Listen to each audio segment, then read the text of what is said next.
Hey everybody, it's Sherry Chanel. Welcome back to my channel.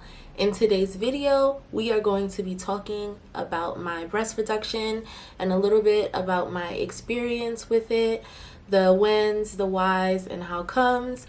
I mentioned that I had a breast reduction in one of my other videos, and I did say that I would make another video explaining a bit more about why I got a breast reduction and all of that good stuff. So this is it, guys. I am going to tell you guys all about my breast reduction, why I got a breast reduction, and how I feel about it. Okay guys, so I got a breast reduction last year, August, I believe, and that reduction was a long time coming. Reason why I got a breast reduction is because I was always insecure about my breast shape and size, as well as a drastic size difference between the right breast and the left breast. If I can find a picture, I'll insert it here so that you guys can see that. It was pretty drastic. Like, most girls, everyone for that matter, even men, have a larger size on one side and a smaller size on the other side, but mine was so drastic and so noticeable that it was affecting my posture, it was affecting my self-confidence, it was affecting my self-esteem, it was affecting how I dress, it was affecting everything. Like, I could not get out of my head about how insecure I felt about my breasts. So last year, when I finally got the opportunity to change that thing about myself, I was so excited. Leading up to it, I had all these fantasies about all of the cute stuff I'm gonna wear from now on, and how I'm never gonna wear a bra again, and you know, now I could wear bikinis to go to the beach. And if you grown like me, how it's gonna look, you know, when you're in that situation. And I just couldn't wait. Like, I thought of every possible outcome, every possible situation, every possible outfit. I even imagined me in my wedding dress. Dun, dun, dun, dun.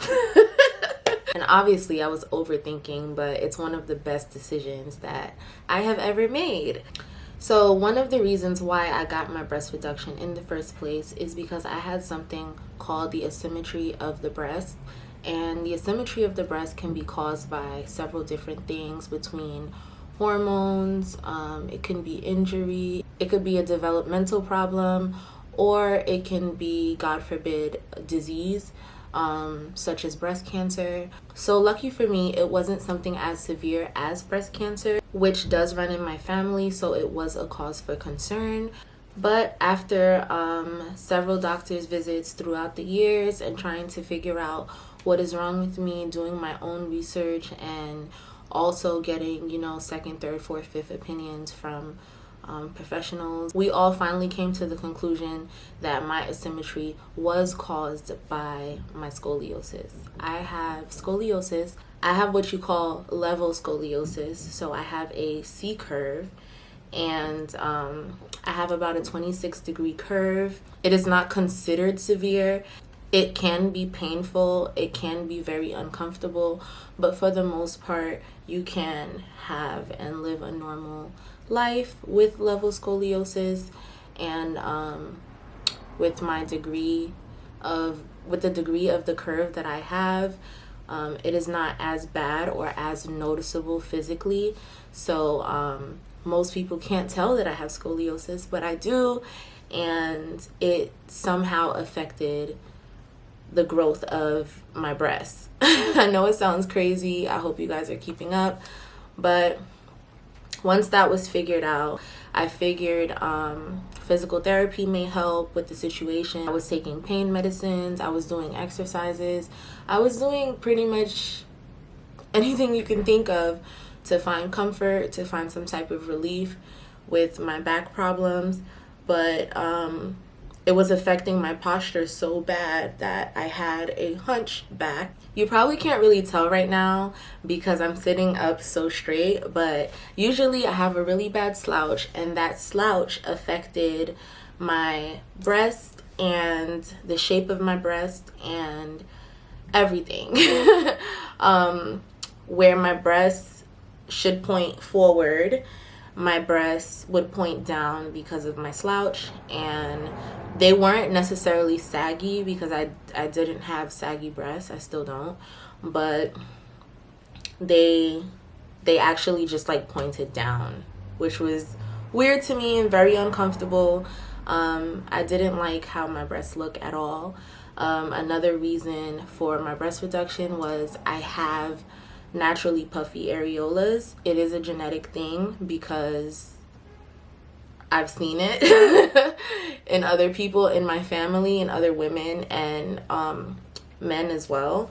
So I have naturally puffy areolas, which would have been okay with me if my breasts weren't shaped the way that they were.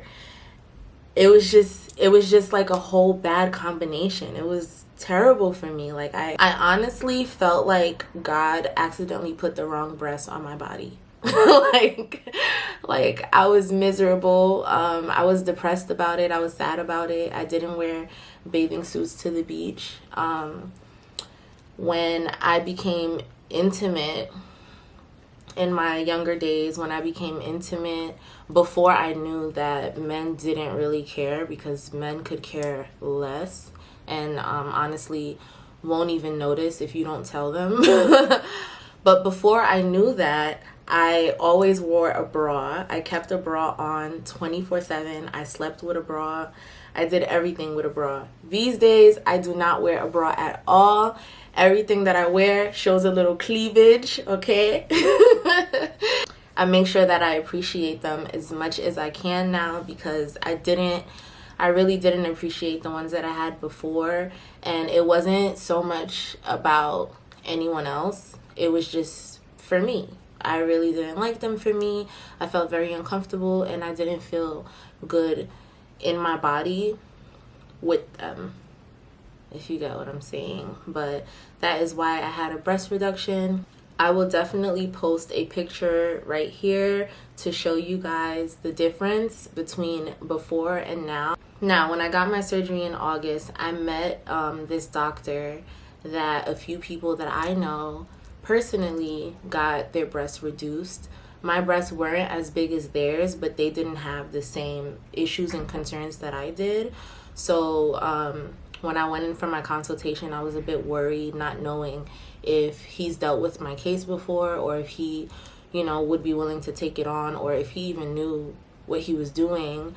Being a young Black woman, you kind of have that experience where, or that time in your life where you're walking from doctor to doctor trying to find someone that is willing to listen to you. Nobody really listens to you anymore these days. But this doctor, when I went in for my consultation, I explained a little bit about what I was going through, and he was just like listening and nodding his head yes, yes, and I was just like, yes, what? And then eventually, he had to do a physical examination.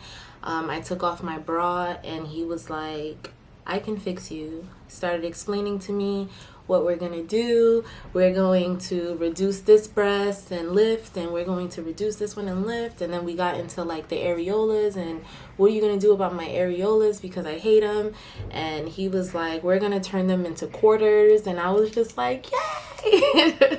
I was so excited. He told me everything I wanted to hear, but the best part about it was he showed me proof. And he pulled up a bunch of pictures, before and after pictures of work that he's done with people with asymmetrical breasts. When I tell you guys, God sent me there. By the end of this visit, I had so much hope.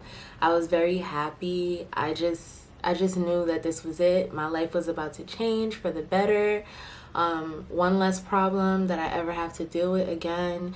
And I was just happy, I was really happy. I went in, I think about a month later, to get my reduction. And from there, the recovery process started. So within the recovery process, obviously I was very happy, but I was in so much pain. Breast reductions are very, very painful.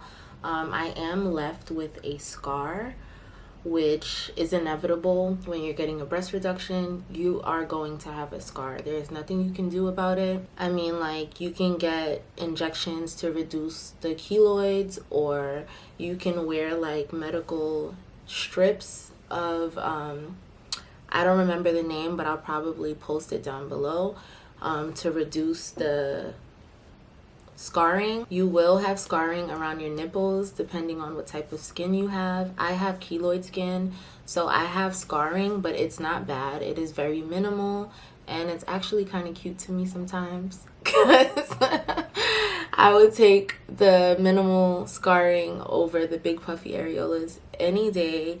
That is just my preference. There's nothing wrong with big puffy areolas. I would have loved them, I think, if they were at least the same size puff. Like, I had a little puff and a big puff. Like,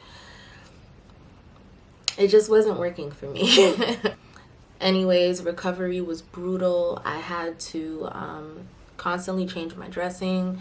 I couldn't lay on my stomach. I'm a stomach sleeper. I've been a stomach sleeper my whole life. My mom is a stomach sleeper. When I was born, she put me on my stomach.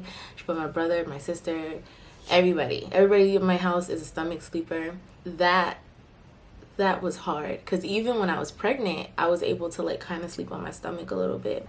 But with this breast reduction, there was times where I actually had to sleep sitting up, because I was afraid that I would roll over, and yikes, that would be so painful. But me looking forward to having little boobies and not having to wear a bra anymore and all of these things, guys, it was so worth it. I would do it again. Absolutely, 10 out of 10, I would do it again. I don't care about the pain. I don't care about the process. I would do it again. I don't even care about the money. If it makes me happy, it makes me feel more confident, it makes me feel more beautiful, I would do it again. So now, guys, I wear whatever I want. I am more confident, you know, when being intimate. I am more confident when wearing a bathing suit. I am more confident when going to the beach. I am more confident wearing spaghetti strap shirts like this one with no bra. It just gives, okay? It just gives. I am very, very happy with my results. In the future, if I want them to look just a little bit better, why not? If that's what I want. I don't know that I will never touch my breasts again in the future. Who knows? Naturally, as women, whether you've had work done to your boobs or not, whether you've had implants or reduction, your boobs change over time. They just do. There's no way around that. You just have to constantly nip and tuck if you want those perfect boobs for the rest of your life. I wouldn't necessarily say I need my boobs perfect for the rest of my life, but I need to feel comfortable with what I'm looking at. So who knows? So I told you guys that I would give you guys a BBL update. So far, I am taking up to 1 iron pill a day, except for when I'm on my menstrual. When I'm on my menstrual, I come off the pills because it makes me bleed heavier, and the heavier you bleed, the more blood you lose, the more iron you lose, and you're going back down. So we don't want that to happen. My date is scheduled for March 31st. That is going to be my BBL surgery date. I am excited, guys, but I mostly just want to get it over with at this point. But I am going to Miami to do it. I am going to the place that I know the best. I have had other procedures done there. If you guys would like to know what other procedures I had done, comment down below, and I will make another video talking about what other procedures I had done. But for now, I am getting my BBL in Miami, and I will be in Miami probably a few days before my surgery date. So I'm going to be vlogging the whole experience from the day that I fly out to the day that I fly back home, and sharing my journey with you guys. I can't wait. I want to end off this video by saying, do what makes you happy. Do what makes you happy. Do what makes you feel beautiful. Do what makes you feel confident. Don't let society's norms tell you that you're being a follower. Don't let society's norms tell you that, you know, this is what you should do. Don't let them tell you to be a follower. Just do what makes you happy and do what works for you and do what makes your heart happy. I am very happy and content with my decision. I am glad that I am in good health. When you are doing cosmetic surgery, you really need to think about the befores, the afters. It's not all glamorous. It's really not. It's a lot of work. It's a lot of money. And there's no cheap way out. So be prepared. And if that's what you want, go for it. Go for it. I totally support that. I support women loving themselves, improving themselves. I support glowing up. I support beauty. I support inner healing, spirituality. I support outer healing. I support it all. Whatever us women want to do, listen, who runs the world? Girls. That's right. So yeah, thank you so much, guys, for watching. Don't forget to like, comment, and subscribe. And hit the notification bell if you want to see me again. And I will see you guys on my next video. Thank you so much. Bye.